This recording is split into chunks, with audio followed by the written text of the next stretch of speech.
balik lagi bareng kita di Public Research. Kali ini kita lagi ada di Universitas Kuningan. Sekarang kita lagi mau ngobrol-ngobrol bareng pengurus nih. Yuk ikutin keseruannya. Halo Pak Ivan. Halo. Halo Pak Bayu. Halo. Pak, bentar. Kita mau tanya-tanya boleh nggak nih? Boleh.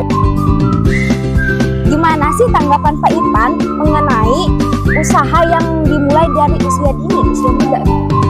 Kalau menurut aku bagus ya, karena di usia muda udah punya usaha sendiri, itu bisa melatih kita untuk bertanggung jawab kepada bisnis kita, bertanggung jawab atas kesibukan kita. Misalkan kesibukan kita berkuliah, terus kita juga punya usaha, jadi itu bisa membagi waktu antara menjalankan bisnis kita dan perkuliahan kita gitu.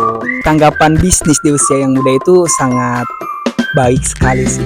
Tentunya karena kita seorang mahasiswa yang tentunya bagaimana caranya kita sebelum lulus itu memiliki pekerjaan, bukan cari pekerjaan, tapi bagaimana caranya kita memberikan lapangan pekerjaan untuk orang lain. Jadi kita sebagai mahasiswa itu bukan hanya sekedar untuk belajar mencari ilmu di kampus, tapi kita juga harus belajar berwirausaha. Tentunya di Universitas Kuningan ini kan ada UKM, yang dimana UKM ini mewadahi para mahasiswanya untuk berbisnis ataupun berwirausaha. Nama UKM-nya itu Uniko Bisnis Komunikasi. UKM kita kan. UKM kita. Tanggapan usaha di usia muda ya, menurut aku sih bagus ya, apalagi buat temen-temen di kelas menengah ke SMA gitu tuh, kayak SMA mahasiswa gitu tuh udah cocok kalau misalkan buat mulai usaha. Kenapa? Karena di bangku SMA ataupun bangku kuliah itu saat-saatnya kita belajar untuk meminimalisir kemungkinan yang terjadi setelah kita tidak bersekolah lagi, kayak gitu. Jadi menurut aku sangat bagus ya kalau misalkan ada teman-teman nih baik dari SMA ataupun dari mahasiswa yang udah mulai usaha dari sekarang, karena nantinya prospeknya bakal bagus karena udah tahu nih minimalisir resikonya dari sekarang, kayak gitu sih. Ada gak sih tips and trick untuk memulai usaha di usia muda? Jadi kita tuh harus namanya timbul dulu kepercayaan diri. Kenapa coba kita harus timbul kepercayaan diri? Soalnya orang lain tuh udah down duluan, belum mulai juga dia udah down, kayak takut rugi kah, takut kemana kah, takut down lagi kah gitu. Tapi kita tuh harusnya mah percaya diri gitu tuh.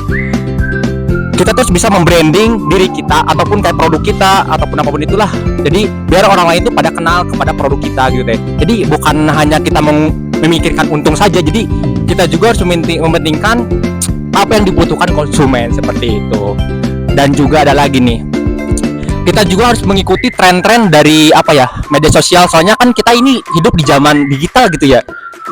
Iya bener banget. Jadi kalau misalnya kita udah ketinggalan di zaman digital ini, kayak udah tidak tertarik, aduh itu sangat bahaya banget. Soalnya apapun sekarang kita lebih mudah di digital, seperti banyak kayak Shopee, TikTok Shop, dan banyak lagi kayak gitu. Jadi ya sekarang mah kita harus mempelajari gitu, harus bisa mengikuti tren juga. Bukan hanya berani, tapi kita juga harus mengikuti tren. Kalau bisa kita yang membuat tren, seperti itu. Oke, kalau misalkan buat tips and trick sendiri ya, kalau saya pribadi ya menyarankan teman-teman yang emang mau fokus buat usaha di usia muda, itu yang pertama teman-teman harus tahu dulu dasar-dasar kewirausahaan. Teman-teman harus tahu dulu teman-teman sebenarnya mau jualan apa, kayak gitu. Nah itu bisa dilihat dari passion ataupun dari kesukaan dari teman-teman sendiri. Misalkan teman-teman nih sukanya olahraga, nah teman-teman bisa usaha di bidang olahraga, kayak gitu kan banyak ya. Begitupun dengan yang lain, tergantung kesukaan dari masing-masing individu itu sendiri, kayak gitu. Nah itu beragam varian ya, itu yang pertama. Terus yang kedua, setelah teman-teman tahu nih mau usaha apa, teman-teman itu bisa tentukan produknya apa nih kira-kira. Misalkan karena saya suka di bidang olahraga, saya mau jualan makanan yang sehat untuk teman-teman yang suka berolahraga, kayak gitu. Karena kan nanti targetnya teman-teman yang olahraga kan, kayak gitu. Nah usaha makanan yang sehat ini bakal cocok nih sama target yang sesuai dengan apa yang kita suka, kayak gitu. Nah setelah itu produk udah ada, terus yang ketiga tinggal usaha. Usahanya apa? Yaitu tinggal kita pasarkan apa yang menjadi pilihan kita, tergantung produk yang mau kita jual, kayak gitu.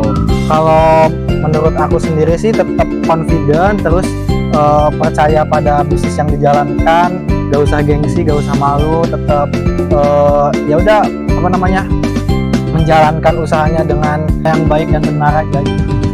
Terus Pak Ipan punya nggak sih usaha gitu di usia yang udah segini gitu? Oh, punya dong. Mau usahanya itu Cisiam Cireng Isi Ayam. Kalian kalau misalkan mau nyoba langsung aja di kedai Holland di Cijoho dekat Universitas Kuningan, samping lampu merah. Nah, sebelumnya pas saya masuk ke bangku mahasiswa di semester awal itu saya ada usaha saya berupa cemilan kayak basreng, krip saja segala macam. Nah itu target saya ke teman-teman sekelas.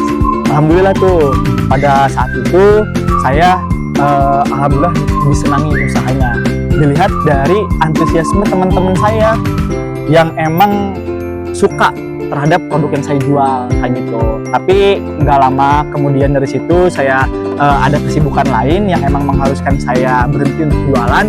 Tapi tidak lama dari saya berhenti, saya ganti untuk usaha fashion. Nah sampai sekarang saya usahanya di jual beli sepatu. Itu milik sendiri Pak? Iya, teman-teman barangkali teman-teman mau juga barangkali butuh sepatu itu boleh hubungi saya. Jadi gini ya, kebetulan saya juga sekarang udah sedang merintis lah usaha kecil-kecilan saya di dunia thrifting mungkin khususnya. Soalnya apa ya, di TikTok itu sekarang tuh banyak kayak apa ya, kayak seperti tren-tren yang emang kita itu tidak tahu gitu kedepannya gimana. Jadi salah satunya itu thrifting. Mungkin banyak orang yang kayak menyepelekan tentang thrifting gitu, yang apa gitu. Soalnya kan barang bekas, tapi itu jadi potensi buat kita untuk membuat tren baru gitu. Nah untuk itu aku tuh sebagai mahasiswa itu mulai usaha di thrifting dengan apa ya, dengan live TikTok seperti itu. Itulah keseruan Public Research hari ini. Semoga video ini dapat bermanfaat. Jangan lupa like, comment, and share. Thank you.